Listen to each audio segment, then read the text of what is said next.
Cuarto Seminario Internacional, Política, Religión y Espiritualidad en Tiempos de Transformación. Segundo paso para nuestra América.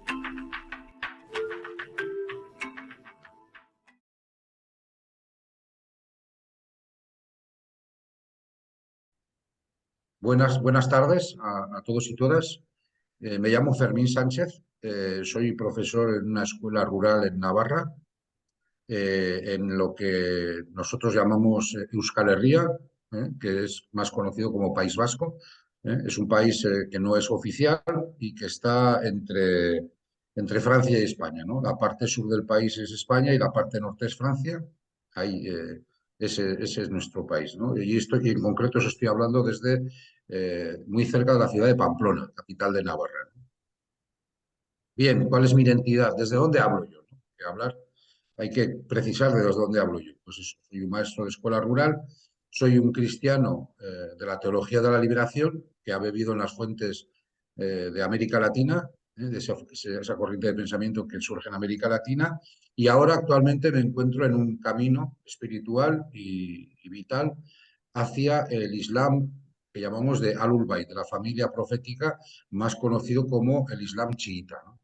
Estoy en esa transición, en ese paso, en ese éxodo, que desde una tradición religiosa que es la mía original, el cristianismo católico, pero desde la teología de la liberación y avanzando paso a paso con mis limitaciones hacia el descubrimiento y la integración en esa otra tradición monoteísta profética que es el Islam chiita, ¿no?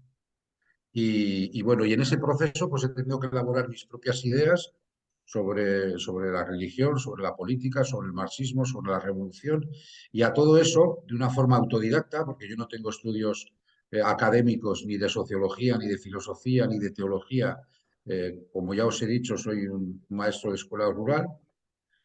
Bueno, pues a este pensamiento que estoy abriendo con mi vida, con mis experiencias, le llamo teología ecuménica de la praxis de liberación. Y desde ahí, desde la teología ecuménica de la praxis de liberación, os voy a hablar de cómo veo yo las relaciones entre marxismo y religión. Entonces, la charla va a tener 5 partes, ya hemos hecho la primera, mi presentación, esta es la segunda, explicar cuál es la estructura lógica de esta charla, de esta plática, y las 3 partes que vienen son muy sencillas. La primera es marxismo, vamos a ver qué es eso de marxismo. Segunda parte va a ser religión, evidentemente, ¿no? He preferido al final hablar de marxismo y religión, pero también, sobre todo, en este siglo XXI que va a ser claramente multipolar, de revolución o de revoluciones multipolares y religión, ¿no? Entonces empezamos con el marxismo, si os parece bien. Y bueno, al principio, lo primero que hay que decir, bueno, pues el marxismo es una evidencia, ¿no? El marxismo es Marx y sus discípulos, la Unión Soviética, Cuba, tal. Parece que es una evidencia, pero quizás si aplicamos el microscopio del pensamiento crítico y revolucionario, iremos viendo que la palabra marxismo y lo que engloba quizá es más complicado, más complejo y más contradictorio de lo que a primera vista nos puede parecer, ¿no? Y lo primero que hay que decir, aunque pueda ser sorprendente, es que Marx no era marxista. Es más, lo dijo varias veces, el Engels lo dejó escrito, si queréis luego podré enviar la documentación del tema.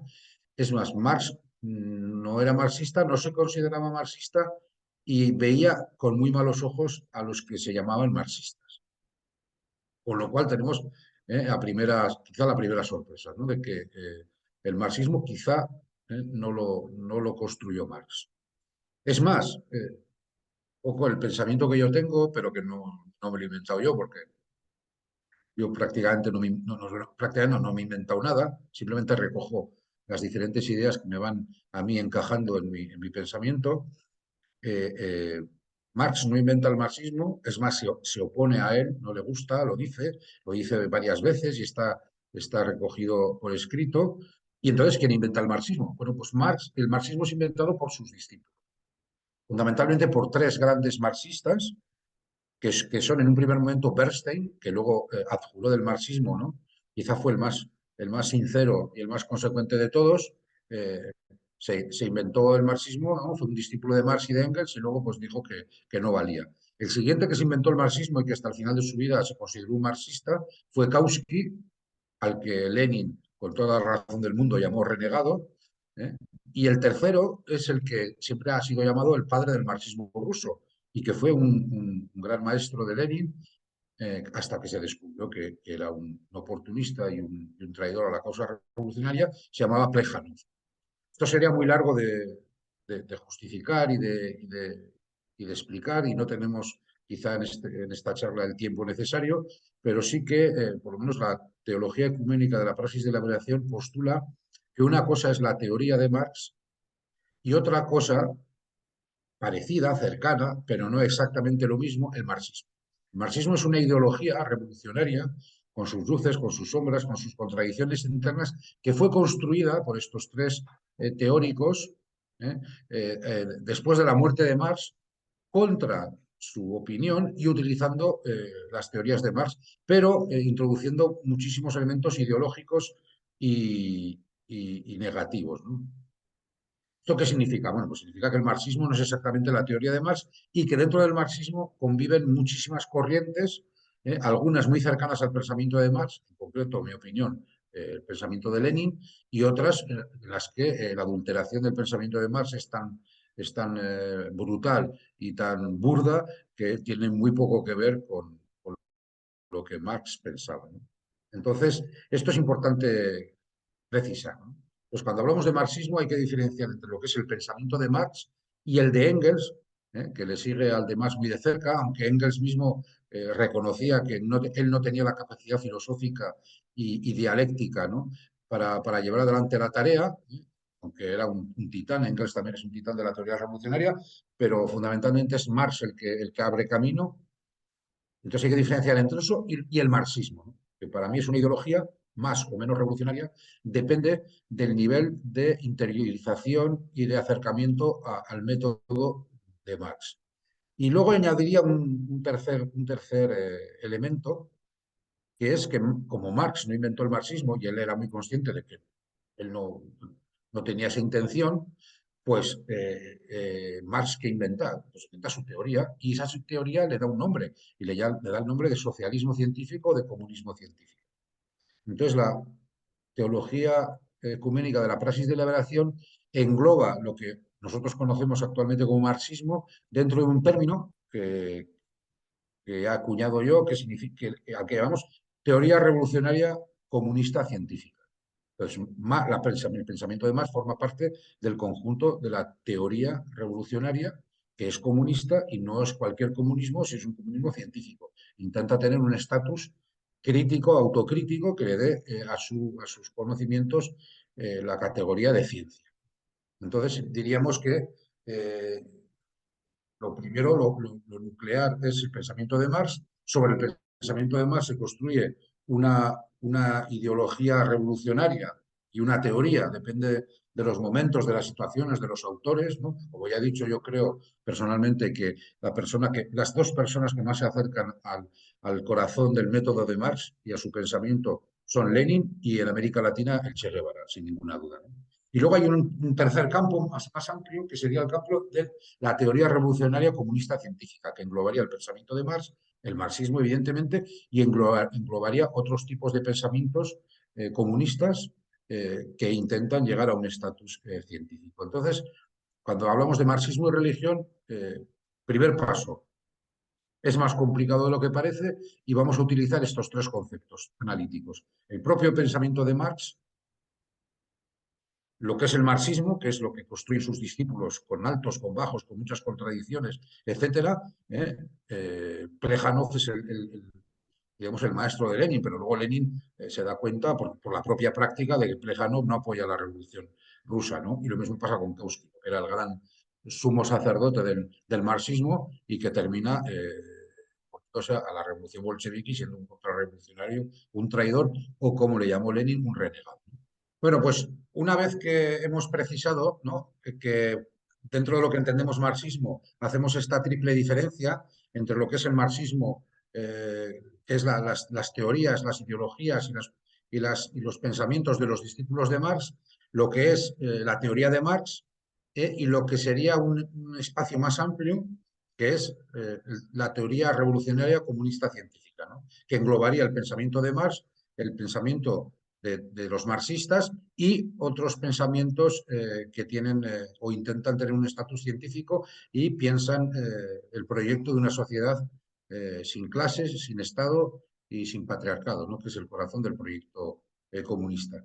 Aquí querría, aquí, aquí querría decir que este es otro tema para reflexionar en alguna otra charla o en algún otro seminario, que realmente el proyecto comunista es mucho más antiguo que la obra de Marx y que el marxismo, y que en gran medida el proyecto comunista no es más que una versión laica, una versión dentro de los paradigmas de la modernidad de lo que es el proyecto anterior del el reino de Dios, que es esa utopía de una sociedad sin opresiones, fraternal, en la que no haya guerras, y es de esa utopía del reino de Dios de la que hablaron todos los profetas.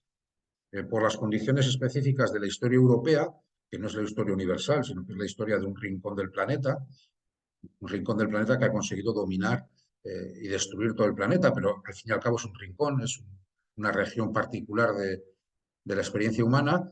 En este rincón del planeta, las religiones imperiales, es decir, las religiones falsas, opresoras, eh, fetichistas, ¿no? Idólatras, dominaron durante siglos Europa, con lo cual el sector, diríamos, más revolucionario europeo llegó a la conclusión de que todas las religiones eran falsas, eran opresoras y abrazó el ateísmo. En la teología ecuménica de la liberación tenemos una formulación muy corta, ¿no? Para decir que durante siglos, por medio de las teologías y de las teologías y de las religiones imperiales, se predicó un Dios sin reino, ¿no? Un Dios sin la utopía igualitaria. Y entonces en Europa esto fue especialmente doloroso con la Inquisición, con la opresión, con la quema de brujas, con la justificación de las sociedades de clase, etcétera, etcétera. Fue una experiencia de religiones opresoras, falsas, idólatras, muy amarga, que hizo que mucha gente dijo, bueno, pues este Dios falso, asesino, opresor, que no quiere el reino de igualdad, de justicia, la utopía igualitaria, pues frente a esto levantaremos el reino sin Dios, que es el proyecto, en primer lugar, de la Revolución Francesa y más tarde el proyecto comunista, ¿no? Una utopía sin Dios, ¿no? Y frente a esto, la teología ecuménica de la praxis de liberación lo que dice y recuerda es que, en nuestra opinión, hay que volver al proyecto original, que es el Dios del reino y el reino de Dios. Es decir, esta fuerza, esta energía, esta inteligencia infinita que gobierna la materia y todo lo que existe, tiene un proyecto liberador, se comunica con sus criaturas, con los seres humanos, por medio de los profetas, y entonces, tras haber aguantado durante siglos, casi miles de años, las falsas religiones de un Dios sin reino, un Dios opresor sin reino, tras haber asistido al fracaso del proyecto de un reino sin Dios, ¿no? Es el fracaso del proyecto liberal, que era falso, y es el colapso o la destrucción del socialismo en el siglo XX, pues quizá ha llegado el momento de levantar la bandera del reino de Dios, ¿no? Pero bueno, esa bandera es amplia y no excluye en ninguna manera a los revolucionarios y combatientes anticapitalistas y antiimperialistas que no se reconozcan en la palabra Dios, ¿no? Esa palabra ha sido tan manipulada y tan, diríamos, deformada, que entendemos perfectamente en la teología ecuménica de la praxis de liberación que haya gente que rechace esa palabra. Pero bueno, como esa inteligencia, esa luz, esa fuerza que gobierna y fuerza llena de amor y de compasión y de misericordia que domina y que conduce el universo, tiene todos los nombres y todas las caras, pues a la teología ecuménica de la praxis de liberación poco le importa que hablemos de Dios, de la luz, de la utopía, de la revolución, de la liberación, de la emancipación. Todos los nombres le pertenecen. Y allá donde hay algo que exista, está la presencia de este Dios misterioso y oculto, que no es fácil descubrir y al que hay que hacer caso por medio de sus profetas. Y entonces, en este camino, mi opinión personal es que son las tradiciones monoteístas proféticas las que mejor guardan el núcleo central de esta única religión.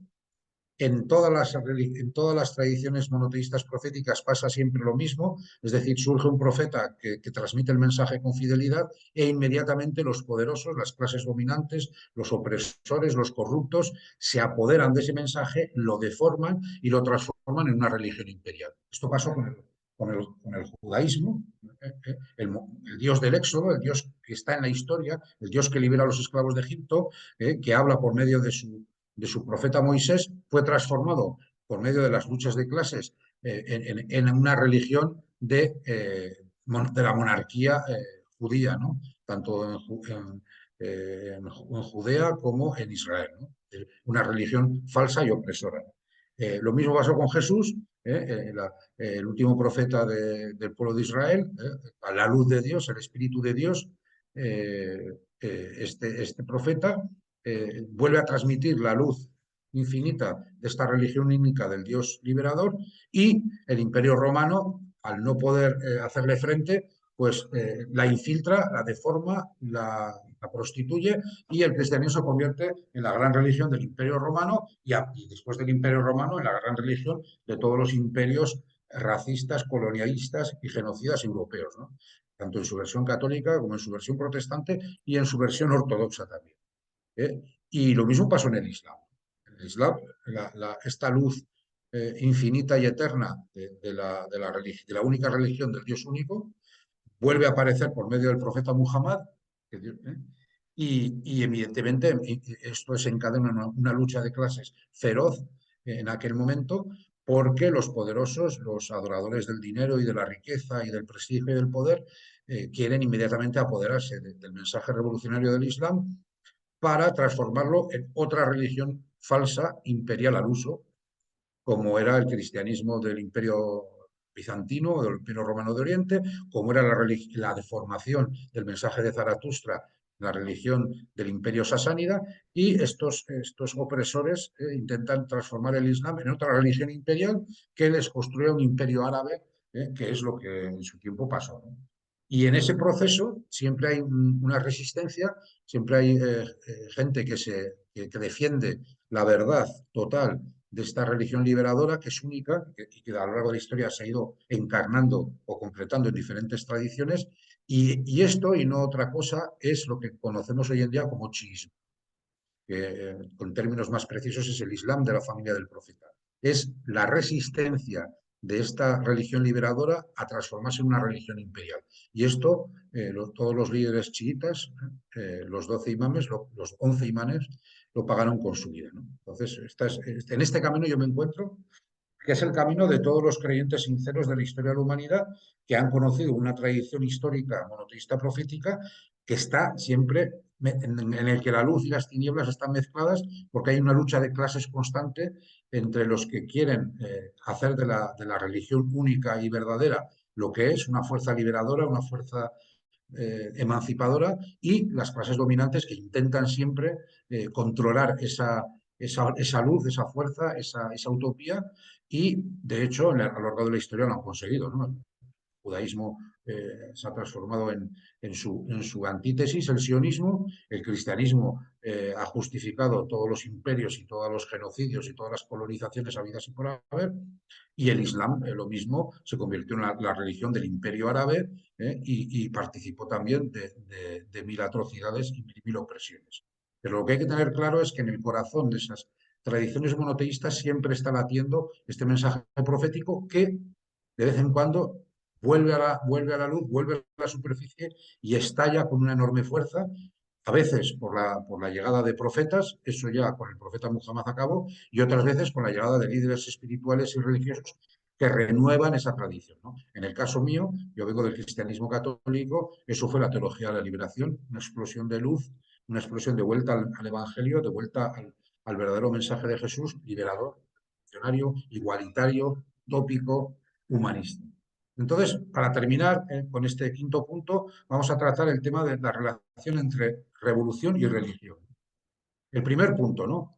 ¿Qué relación tiene el marxismo con la religión? El marxismo ortodoxo, lo que llamamos las teorías e ideologías de los discípulos de Marx, se lleva muy mal con la religión, cualquiera que sea.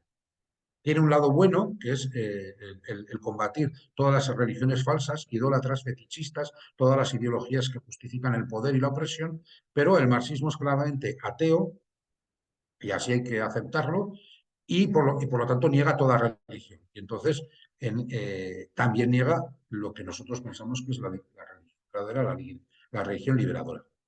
También es verdad que dentro del marxismo siempre ha habido marxistas más cercanos por su capacidad política y filosófica al verdadero pensamiento de Marx, que matizan eso.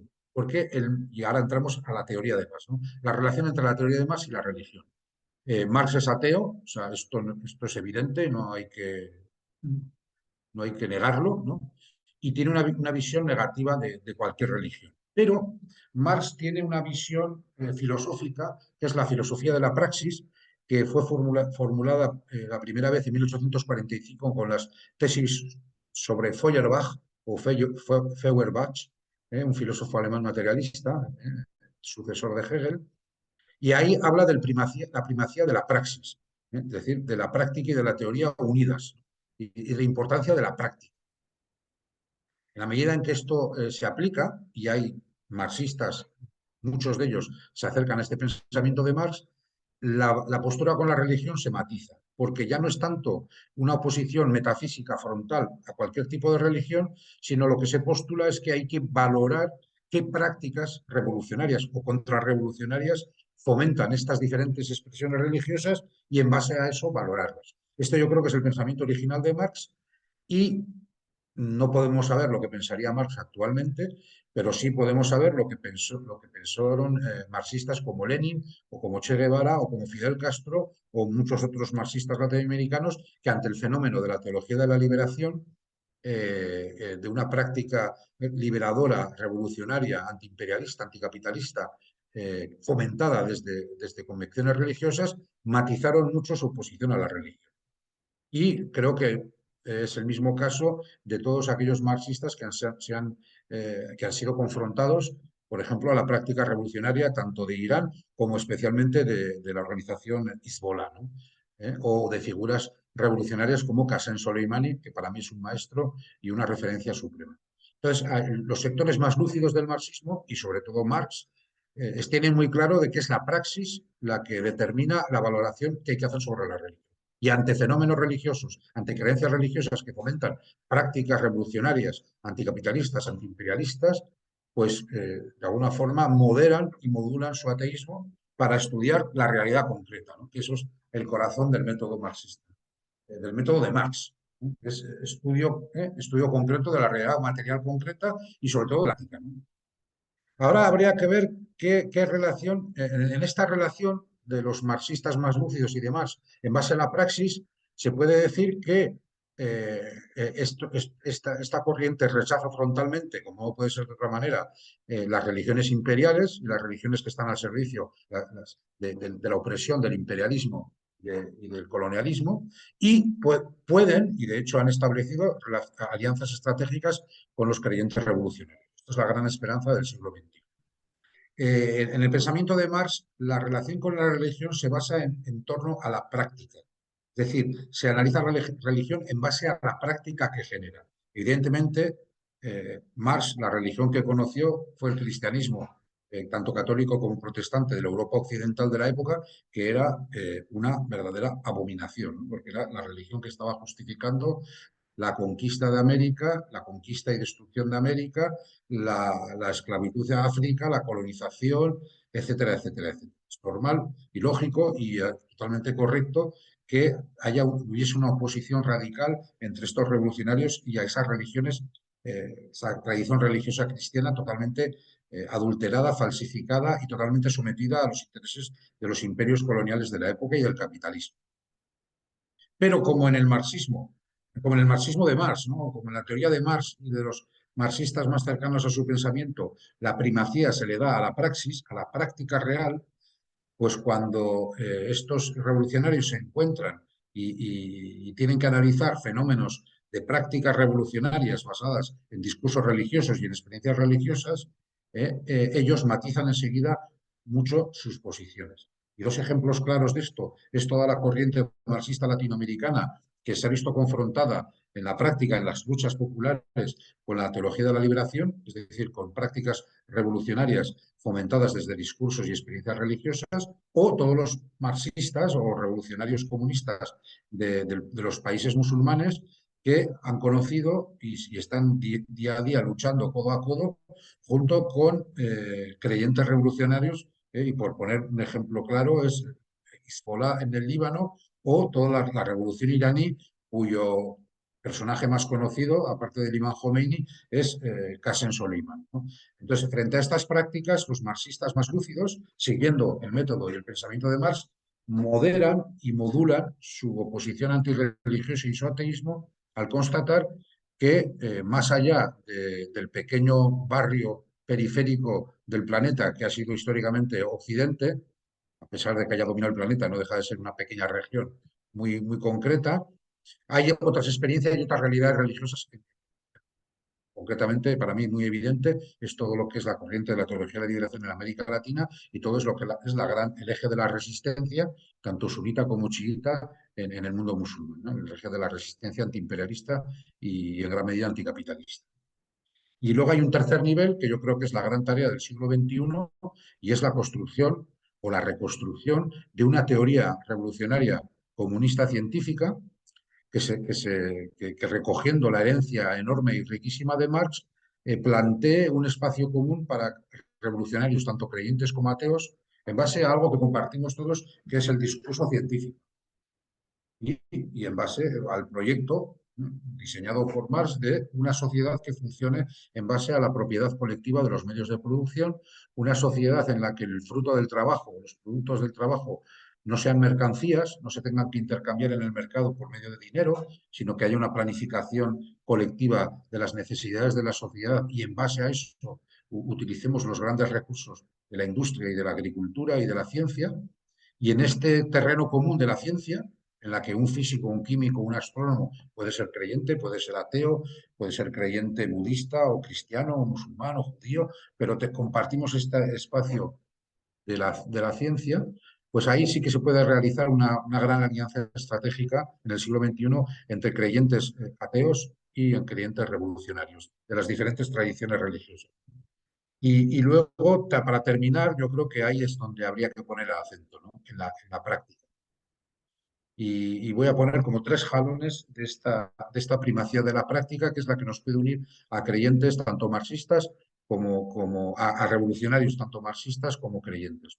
La primacía de la práctica de liberación, la primacía de la praxis liberadora. Partiendo de la tradición marxista, en 1845 Marx escribe las tesis sobre Feuerbach, que es un filósofo alemán materialista posterior a Hegel. En estas tesis, que en principio no se escribieron para ser publicadas, Marx resume perfectamente ya su pensamiento. Para 1845 tiene muy claro lo que quiere hacer y ahí escribe de forma magistral, en un lenguaje filosófico europeo occidental, que la práctica y la práctica revolucionaria es el criterio máximo de toda teoría. Esto enlaza directamente con todo el mensaje de los profetas. Los profetas a lo largo de su historia, todos los profetas han insistido de que es la práctica liberadora, la práctica de misericordia, las acciones reales de solidaridad y de empatía las que agradan a Dios, y las que Dios tiene en cuenta. Dios, evidentemente, estamos hablando del Dios único, liberador, misericordioso, no de los falsos dioses innumerables, ¿no? que la humanidad ha ido inventándose pues por nuestras debilidades y miserias y por los intereses de los poderosos. Entonces, este mensaje de la primacía de la praxis liberadora, de la praxis revolucionaria, tiene eco, viene directamente del mensaje de un profeta, el último y el más grande profeta de Israel, que es Jesús de Nazaret, que hace ya 2000 años, en su parábola del buen samaritano, que seguramente conoceréis, habla de que bueno, un hombre estaba herido al borde del camino, pasó un sacerdote, pasó un teólogo, pasaron mucha gente, pero nadie se quedó a ayudarlo. Y un samaritano, que en aquella época era alguien marginal, mal visto, un hereje, un vamos, un demonio, alguien realmente despreciable, este hombre se conmueve, se compadece y ayuda al moribundo. ¿Eh? Y la clave de la parábola, que es muy conocida, pero que yo creo que muchas veces no la hemos explicado bien, es que esta parábola era la respuesta a una pregunta de un doctor de la ley, de un teólogo, de un filósofo de la época, que le preguntaba a Jesús, ¿quién es mi prójimo? Esta es una pregunta metafísica, ¿no? Es una pregunta en torno al ser, una pregunta ontológica. ¿Quién es mi prójimo? Y Jesús le responde al final de la parábola, le devuelve la pregunta y le pregunta, ¿quién actuó como prójimo? En esta pequeña parábola está resumida toda la filosofía, la filosofía y la teología de la praxis de liberación. Es actuando como prójimo cuando descubres quién es tu prójimo, cuando tu corazón se conmueve frente al malherido al borde del camino, ¿eh? La ontología desaparece, eso son ideologías para justificar opresiones, y surge la filosofía de la praxis. Mi prójimo está ahí porque está herido, y yo actúo como prójimo y entonces soy prójimo. Y viene y recogiendo otra vez a Jesús, las palabras de Jesús, que hace 2000 años estaba planteando exactamente eso, que es el corazón de la religión del Dios único, liberador, misericordioso, está la parábola del juicio final. Cuando Dios dice a los benditos, a los que se salvan, venid a mí, benditos, porque tuve hambre y me disteis de comer, tuve sed y me disteis de beber, estaba malherido y me curasteis, estaba desnudo y me vestisteis, estaba en la cárcel y vinisteis a visitarme. Es decir, Dios va a salvar, va a hacer feliz, va a cumplir los sueños de la humanidad que haya actuado como prójimo, acción. Y cuando se vuelve hacia los malditos, hacia los que han frustrado su proyecto y se han hundido en las tinieblas, les habla así, les dice, vosotros ir a la oscuridad, ir a las tinieblas, porque tuve hambre y no me disteis de comer, tuve sed y no me disteis de beber. Es decir, el criterio de la religión profética monoteísta, la que una y otra vez insisto es la única verdadera, el resto son religiones imperiales opresoras, es la práctica y es la práctica de liberación. Y para terminar, en este camino sobre la praxis liberadora, recordar la profesión de fe que todos los musulmanes y también los aspirantes a musulmanes repetimos. Porque la profesión de fe del Islam comienza por el ateísmo, comienza por una negación. Es la ilaha illallah. No hay Dios, no hay divinidad, se inicia por un ateísmo. Se niegan los dioses del dinero, los falsos dioses, los ídolos, los fetiches, el poder, el capital, lo que sea, ¿no? Todo aquello que ha sido creado por la humanidad y frente a lo cual nos arrodillamos. La ira, no hay Dios, y luego se añade, sino el Dios único, liberador y misericordioso, que en árabe se dice Allah, y que Jesús en arameo le llamaba Allah, porque el arameo y el árabe son lenguas hermanas, ¿no? Entonces yo me quedaría con este último mensaje, ¿no? Es en la praxis de liberación, es en la práctica revolucionaria, es en la lucha contra los ídolos de muerte que están destruyendo este planeta, fundamentalmente la gran idolatría que es el capitalismo, la adoración del dinero y del beneficio por encima de la vida humana y de la vida de la naturaleza. Es en esta lucha común en la que se van a forjar las grandes alianzas estratégicas que llevarán a la humanidad, espero yo, en el siglo XXI a la liberación, ¿no? Y en esas alianzas participaremos en estas revoluciones multipolares. Habrá revoluciones que serán realizadas con un lenguaje religioso, como es el caso de la revolución islámica en Irán o de todos los movimientos anticapitalistas y antiimperialistas del mundo musulmán con un discurso religioso. Habrá revoluciones socialistas con el paradigma de la modernidad europea. Habrá revoluciones antiimperialistas latinoamericanas que serán bolivarianas, sanmartinianas, sandinistas, lo que sea, y todos y todas estaremos unidos más allá de nuestras tradiciones religiosas o ateas en torno a esta praxis de liberación, ¿no? Y como el Dios único, misericordioso, a lo que da primacía sobre todas las cosas es a nuestra práctica de liberación, de solidaridad y de misericordia, poco importará entonces que le llamemos a ese principio de luz de amor, de inteligencia, de fuerza que unifica el universo, poco importará que le llamemos Dios, Allah, universo o utopía o lo que sea, ¿no? Porque él y ella tiene todos los nombres, ¿no? Y en su misterio infinito no tiene ninguno. Es un Dios siempre nuevo y misterioso al que hay que acudir constantemente para descubrir su bondad y su belleza infinita.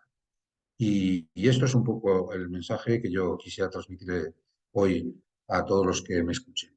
Un gran saludo, un abrazo y adelante con lo más importante que podemos tener en esta vida, que es combatir a los ídolos de muerte por la vida.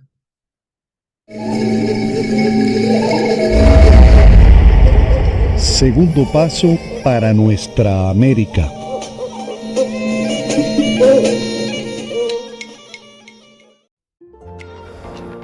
Suscríbete, toca la campana, dale me gusta y comparte.